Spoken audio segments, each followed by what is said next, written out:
جی تو السلام علیکم. کیسے ہیں جی آپ سب؟ امید کرتا ہوں آپ سب ٹھیک ہوں گے، خیر خیریت سے ہوں گے. میرا نام ہے محمد علی خان، اور آج میں بیسیکلی بلو ورلڈ سٹی کی نیوز بتانے کے لیے یہ ویڈیو بنا رہا ہوں کہ بلو ورلڈ سٹی نے پہلے اپنی لاسٹ ڈیٹ اناؤنس کی تھی 15 سپتمبر، کہ اس وقت تک جو کسٹمرز انسٹالمنٹس پے کر لیں گے اور مرجنگ کروا لیں گے تو ان لوگوں کے لیے بینیفٹ ہو جائے گا.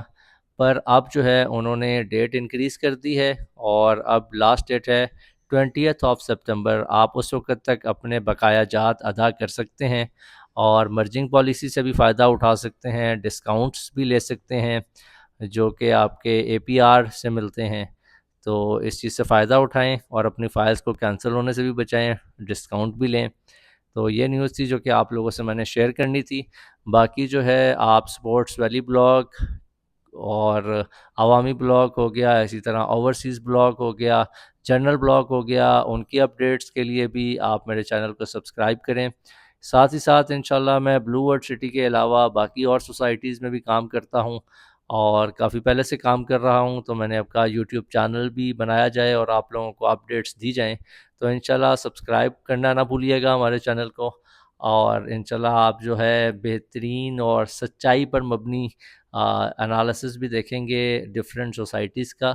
تو انشاءاللہ جن میں سلور سٹی ہو گئی، جس میں Nova City, Taj Residencia, Kingdom Valley, Faisal Hills, Multi Garden B17، Faisal Town Phase 2، اور 7 Wonder City, Discovery Garden, ICHS، Life Residencia. یہ ساری سوسائٹیز، پارک ویو سٹی، اس کے اندر ان کو انشاءاللہ آپ کو ڈسکس کریں گے ہم ٹائم ٹو ٹائم. تو ضرور آپ جو ہے ویڈیو کو لائک بھی کیجیے گا اور کمنٹس بھی کیجیے گا کہ آپ کو کس کی انفارمیشن جو ہے چاہیے اور کس کے بارے میں آپ پوچھنا چاہ رہے ہیں، اور نیکسٹ ویڈیو میں کس بارے میں بناؤں. انشاءاللہ آپ لوگوں کی رائے کو مد نظر رکھا جائے گا. جس چیز کے کمنٹس زیادہ آئیں گے انشاءاللہ میری کوشش ہوگی اس چیز کو پہلے ڈسکس کیا جائے. اور انشاءاللہ ویک میں امید ہے کہ میں ایک ویڈیو لازمی اپلوڈ کروں گا. باقی ساتھ اصل میں سولر کا بھی کام کر رہا ہوتا ہوں، تو اس میں بھی انشاءاللہ میں اپڈیٹس دوں گا آپ لوگوں کو. تو بہت شکریہ انشاءاللہ. السلام علیکم. اللہ پاک آپ سب لوگوں کو خوش رکھے.